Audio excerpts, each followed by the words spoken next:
자, 자세한 시장 상황 점검을 해볼 텐데요. 오늘 이 시간은 우리투자증권 명동 WMC의 고광식 부장과 함께합니다. 안녕하세요. 예, 안녕하세요. 네, 여러 가지 키워드를 통해서 또 시장에 대한 견해를 들어볼 텐데요. 첫 번째 키워드 화면으로 만나보겠습니다. 첫 번째는 신정부 출범을 가져오셨네요. 박근혜 정부가 이번 주 월요일 공식 출범을 했는데요. 시장에 어떤 효과를 기대하고 계세요?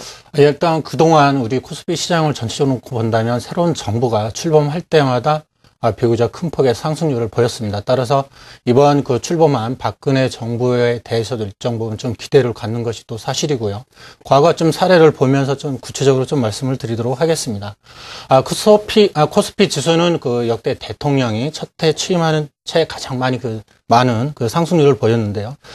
이번에도 그에 대한 기대감이 좀 높습니다.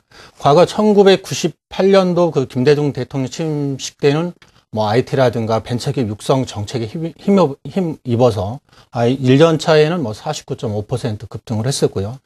재임 기간에는 전체적으로는 19.35%의 상승률을 보였습니다. 여기에 그 노무현 그 전 대통령 재임 기간, 물론 목표는 코스피 2000포인트로 제시를 했었습니다만은 1년 차이는 한 29.2%, 재임 기간에는 가장 높은 상승률을 보였습니다. 184.75%의 상승률을 보였고요. 이명박 정부 때는 목표치를 5000포인트로 잡았습니다만은 1년 차이에도 일정 부분 좀 상승했고, 물론 금융위기에 따른 그 단기적으로 좀 변동성이 확대되는 부분도 있었습니다만은 재임 기간에는 18.12%의 상승률을 보였습니다. 과연 이제 박근혜 정부가 들어서면서 목표치는 한 3,000포인트를 제시를 한 것으로 좀 보여지고 있는데요. 물론 이제 3,000포인트 상승을 하기 위해서는 여러 가지 전제 조건이 물론 필수적입니다. 최근에 그 박근혜 정부에서 제시하고 있는 주요 정책을 지속적으로 좀 체크를 해야 될 것으로 좀 보여지고 있고요.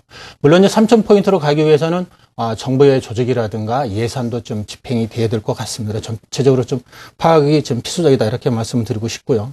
과거 그 IT 버블이라든가 카드 사태, 그다음에 금융 위기 때보다는 현 시점에서는 금융 그 환경이 상당히 지금 호전된 것도 또한 사실입니다. 따라서 재임 기간에 3,000포에 대한 기대감은 역시 시장에서 좀 갖고 있다, 이렇게 좀 말씀을 드리고 싶습니다. 네, 새 정부 출범과 함께 긍정적인 전망을 해주셨습니다. 앞서 말씀을 해주신 것처럼 임기 초반에는 보통 예산도 많이 조기 집행이 되고 여러 가지 정책들도 나오기 마련이기 때문에 코스피의 상승률이 그 초기에는 상당히 컸다라고 말씀을 해주셨는데요. 그런 기대감에 좀 부응을 하면서 지수가 좀 나아지기를 기대를 해보겠습니다. 두 번째 키워드는 또 어떤 걸 준비를 했는지 화면으로 만나보겠습니다.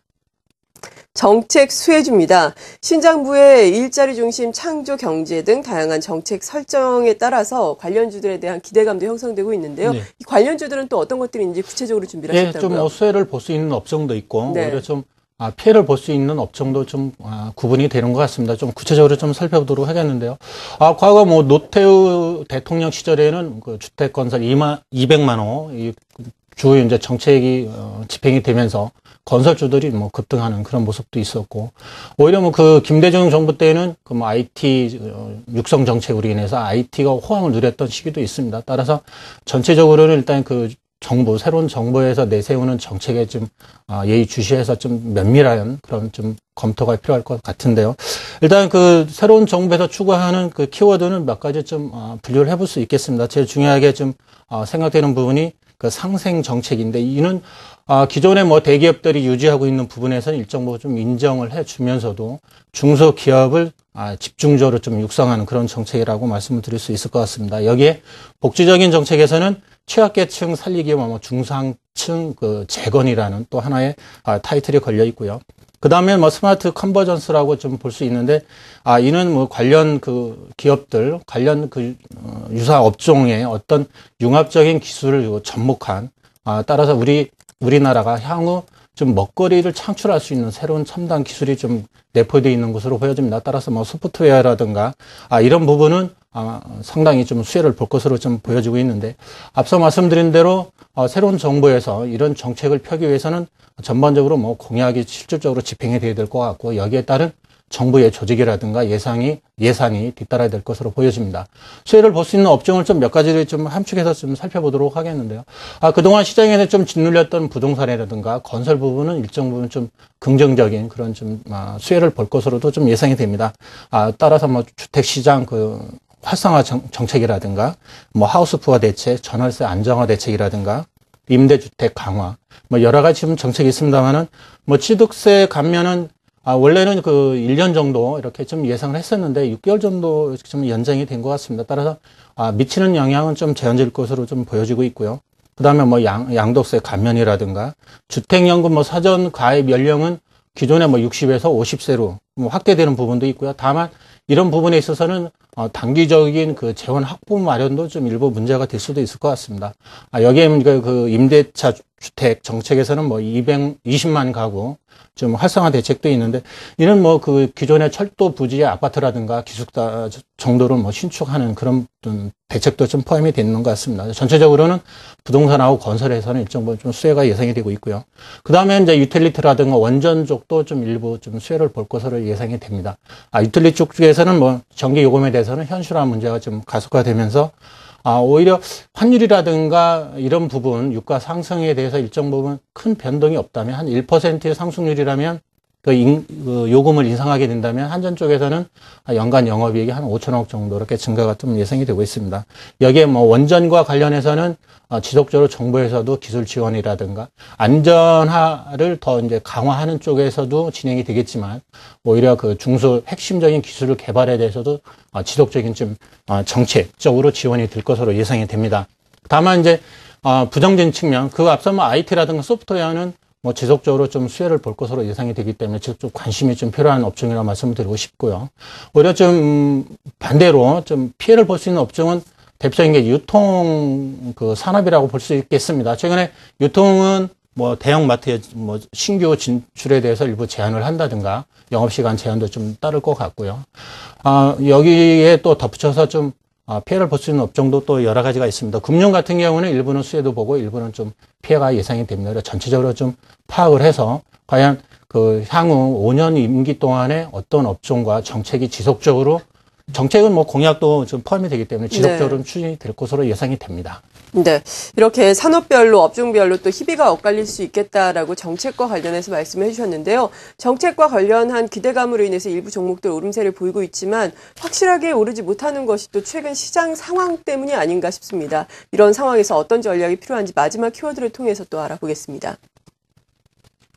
대외적인 불확실성입니다. 미국의 시퀘스터 이야기 계속해서 나오고 있고 또 이탈리아 총선에 대한 이야기가 최근에 나오면서 지수를 좀 압박하는 요인이 됐었는데요. 이렇게 대외적인 불확실성이 확대가 되면서 지수도 또 다시 힘을 못 내고 있거든요. 네. 다시금 거래대금도 지금 3조 원대로 떨어져 있는 상황이고요. 어떤 전략이 필요하다고 보세요? 지난 시간에 제가 좀 일부 언급도 해드렸습니다만은 이탈리아에 대한 정치적 불확실성이 좀 현실화가 됐습니다. 물론 제 선거까지 가지 않기를 좀 바라는 마음이 간절합니다만은 다음 주 정도에는 본격적으로 정부 연정에 대해서 여당과 야당이 좀 협상을 벌일 것으로 좀 예상이 됩니다. 결론적으로 말씀을 드린다면 시간은 걸리겠지만 정치적으로는 해결이 완만하게 될 것 같고요. 미국 쪽에서는 역시 시퀘스트가 3월 1일부터 발동이 될 수 있는 이 부분에 대해서는 역시 좀 관심을 갖고 좀 봐야 될 것 같습니다. 물론 미국 같은 경우에도 정치적으로 지금 뭐 이슈가 되고 있습니다만은 시간이 일단 좀 해결을 해줄 것으로 보여집니다. 당장 문제가 된다면 미국도 경제적으로 좀 충격을 받고 글로벌 금융 시장에 미치는 영향이 워낙 크기 때문에 일정 부분은 뭐 영향도 받겠지만 근본적으로 좀 해결이 될 것으로 보여지고 있고요. 우리 시장을 놓고 본다면 역시 우리 시장은 글로벌 대외적인 변수에 워낙 민감하게 작용을 합니다. 최근 1월 달에 외국인들은 워낙 많이 주식을 팔았던 반면에 2월 달에는 상당히 좀 1조 4천억 정도 이렇게 순매수를 하면서 시장이 좀 일정 부분 이렇게 2,000포인트를 좀 안착하는 모습도 보여주고 있습니다만은 전체적으로는 아직까지 좀 변동성이 확대될 수 있는 요인이 충분히 있기 때문에 시장에 예의를 주시를 하셔야 될 것 같고요.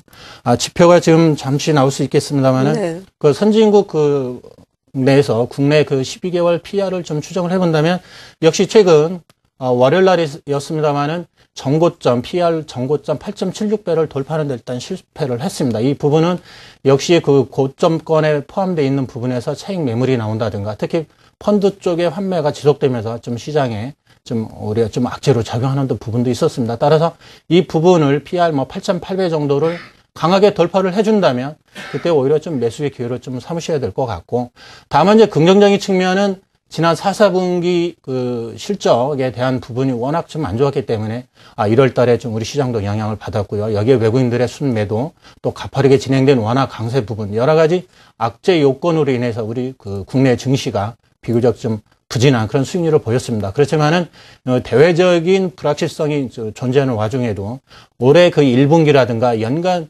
전체적인 그 순이익 추정치를 본다면 역시 증가하는 모습이 나타나고 있고요.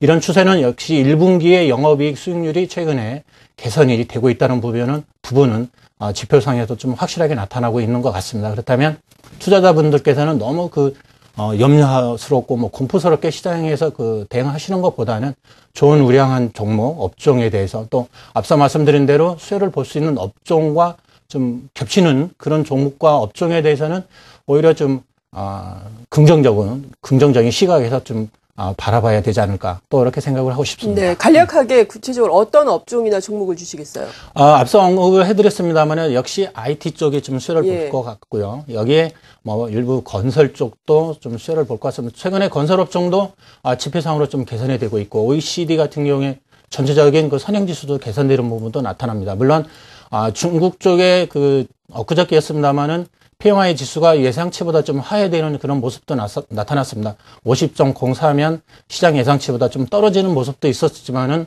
전체적인 큰 틀에서는 우리 시장은 좀 긍정적이다.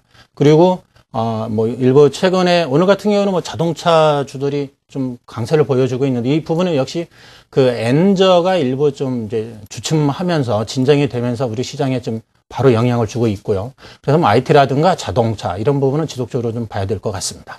네, 잘 알겠습니다. 지금까지 우리투자증권 명동 WMC의 고광식 부장이었습니다. 감사합니다. 고맙습니다.